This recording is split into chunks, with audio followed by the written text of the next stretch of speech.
तारीख थी 8 अक्टूबर 2003।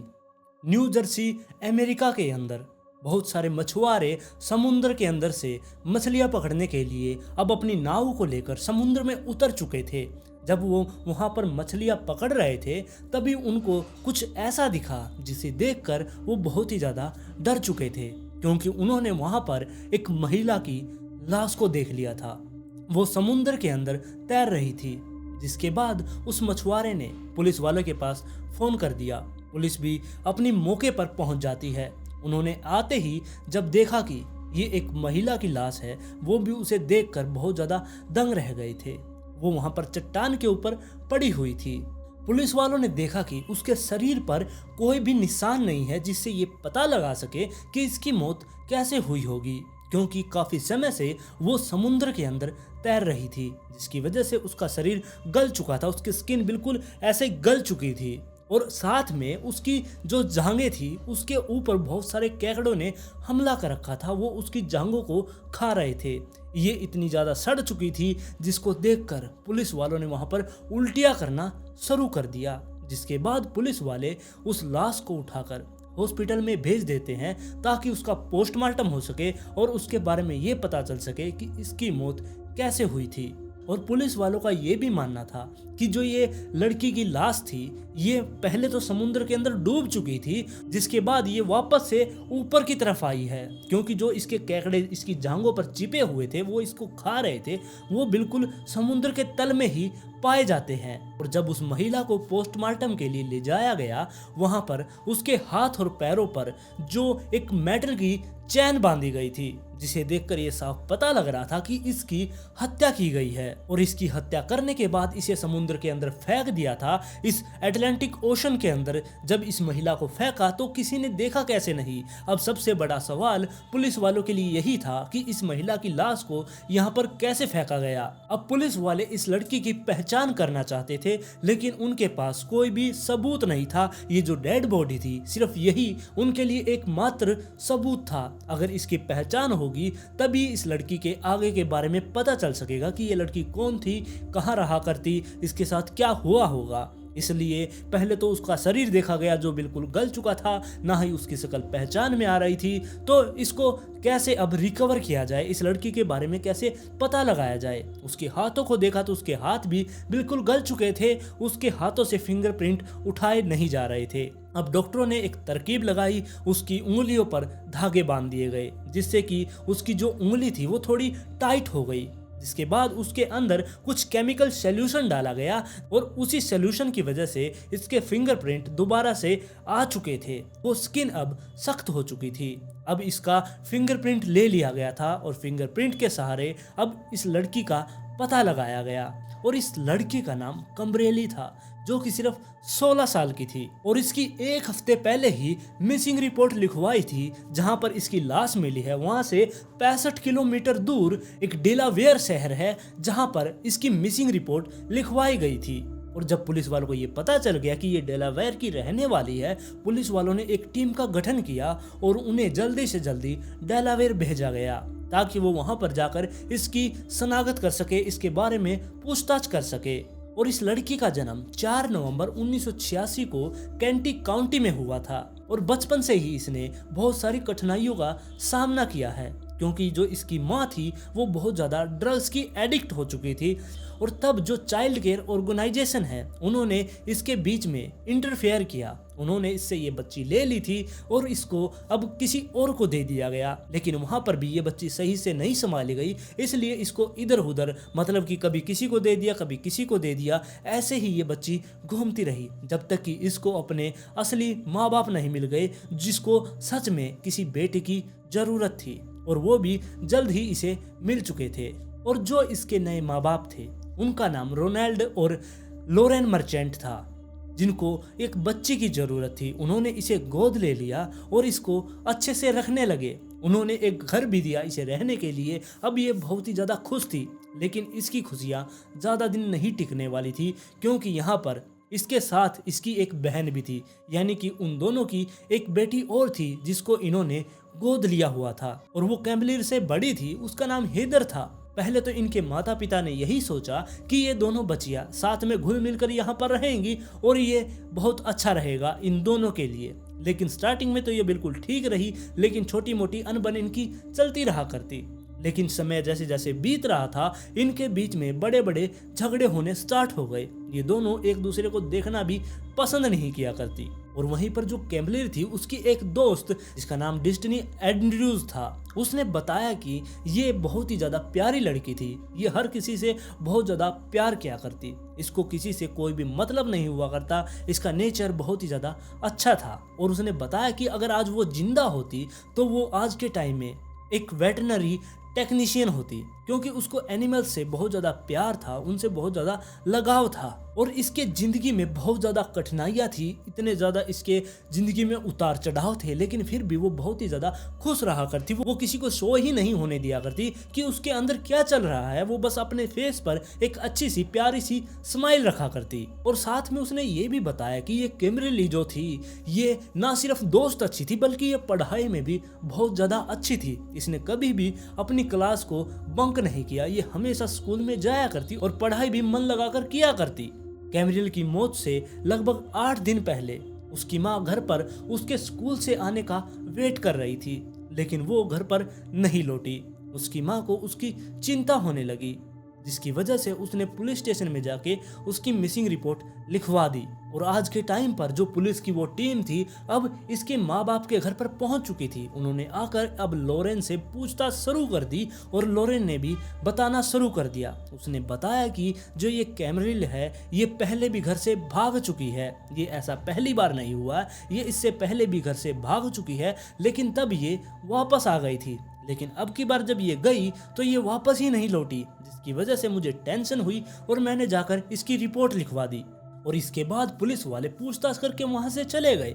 और दूसरी तरफ जो डॉक्टर्स थे, इसकी गहन जांच की, जिससे उन्हें पता चला कि जो इसकी मौत हुई है वो किसी चीज के ऊपर गिरने से हुई है, क्योंकि इसके सर के ऊपर काफी गहरी चोट लगी हुई है। अब पुलिस वालों को जो वो चैन उसके शरीर से मिली थी, जो मेटल की चैन उसके लपेटी गई थी उसके टखनों पर, उस चैन को अब पुलिस वालों ने अपने अंडर में ले लिया और उस चैन के ऊपर नंबर गुथे हुए थे। उन नंबर के सहारे पुलिस वाले एक स्टोर तक पहुंच गए, जिस स्टोर से ये चैन खरीदी गई थी। वहां पर जाकर पुलिस वालों ने ये नंबर दिखाया, तो जो वहां पर रिसेप्शन पर जो भी आदमी बैठा था, उसने बता दिया जिस दिन कैमरिल की मौत हुई थी उससे 1 दिन पहले ही ये चैन यहाँ से खरीदी गई थी। ना सिर्फ ये चैन यहाँ से खरीदी गई थी, बल्कि इसके साथ में कंक्रीट का एक ब्लॉक और ताला भी खरीदा गया था।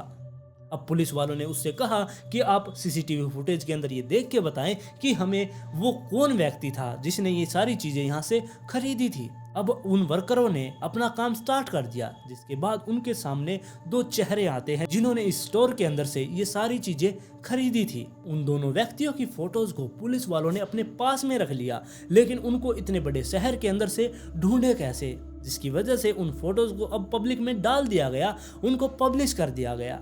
धीरे धीरे वो लोगों से गुहार लगा रहे थे कि आप लोग इन व्यक्तियों को जानते हैं तो आप लोग हमें बताएं। और तभी पुलिस वालों के पास एक कॉल आता है, जिसके अंदर उस व्यक्ति ने बताया कि इनमें से एक व्यक्ति जिसका नाम रोबोट है, और जो ये रोबोट था इसने भी पुलिस वालों के पास फोन कर दिया और खुद ने ही फोन करके बताया कि मेरे साथ जो व्यक्ति था उसका नाम जैकब था और हम दोनों ने ये सामान वेट लिफ्टिंग के लिए लिया था, ना कि किसी का कत्ल करने के लिए, और मेरा किसी कत्ल से कोई भी वास्ता नहीं है। और ऐसे ही बात करते करते जो ये रोबोट था इसने पुलिस वालों के सामने ये कह दिया कि शायद जो जैकब है वो कैमरिल से नफरत करता है। ये बात सुनते ही पुलिस वालों ने उससे पूछा कि वो उससे नफरत क्यों करता है। तब रोबोट ने बताया जो जैकब था वो उसकी बहन यानी कि हैदर के साथ प्यार किया करता और हैदर की और कैमरिन की लड़ाई होती रहा करती, शायद इस वजह से इसने उसका कत्ल कर दिया होगा। अब पुलिस वालों के हाथ एक सस्पेक्ट लग चुका था। सबसे पहले उन्होंने हैदर को पुलिस स्टेशन में बुलाया, जो कि जैकब की गर्लफ्रेंड थी और कैमरिन की बहन थी। उसे पुलिस स्टेशन में बुलाकर उससे पूछताछ की गई, लेकिन वो सामने बैठते ही पुलिस वालों के रोना उसने शुरू कर दिया। वो रोते रोते कह रही थी कि वो मेरी बहन थी, मैं उसको क्यों मारूंगी।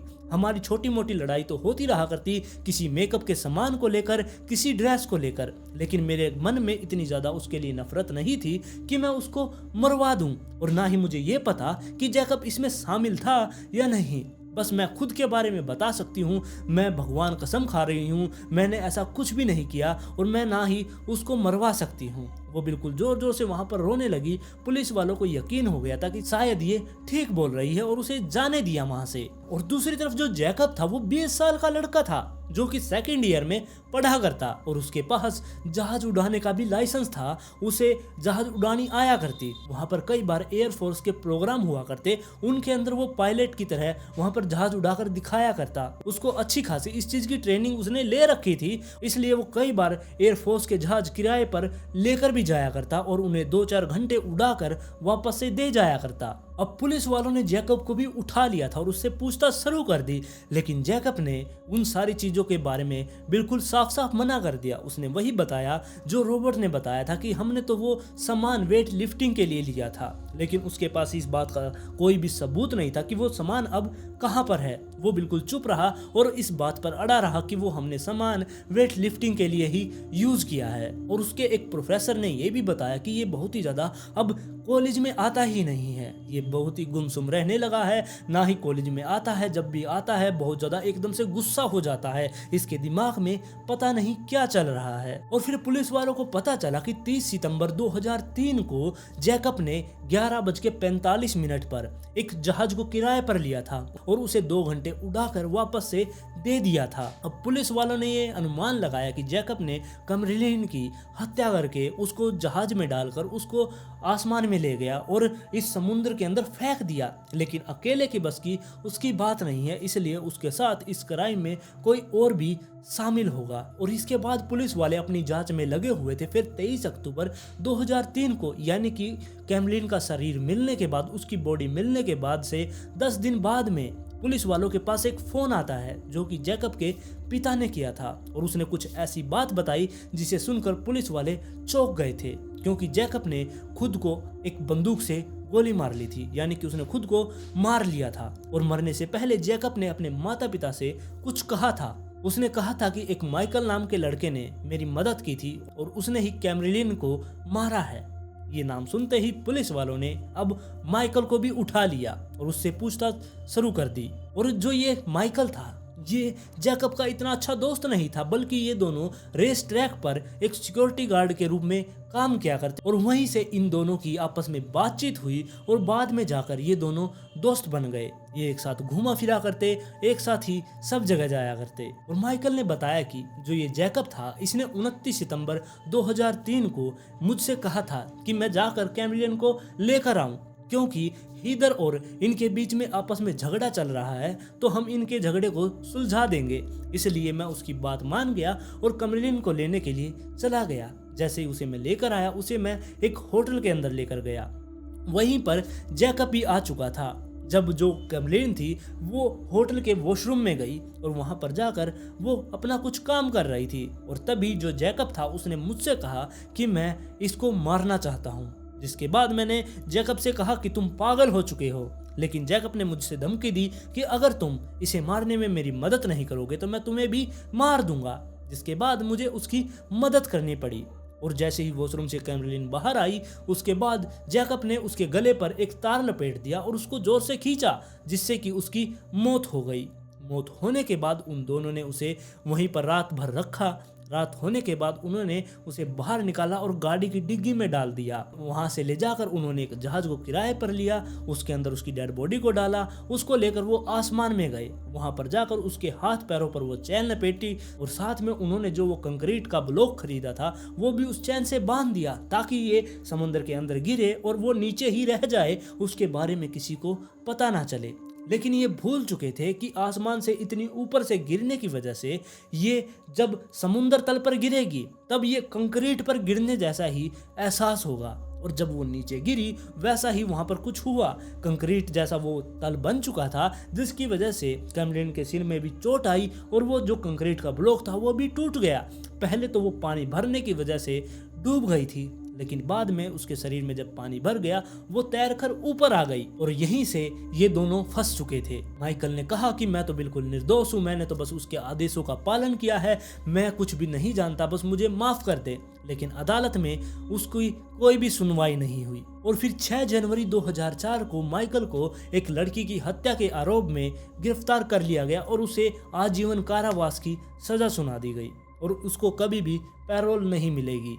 और ये कहानी आज भी वहाँ के लोगों को झंझोर कर रख देती है, जिसमें एक लड़के ने इतनी ज़्यादा ब्रूटली किसी का मर्डर कर दिया। वो इतना कुछ कर सकता, उसने इतना अच्छा प्लान बनाया उसकी बॉडी को ठिकाने लगाने के लिए, लेकिन फिर भी वो अपनी समझ की वजह से गड़बड़ी कर बैठा और पकड़ा गया। वो ना सिर्फ पकड़ा गया बल्कि अपनी जान भी गंवा बैठा।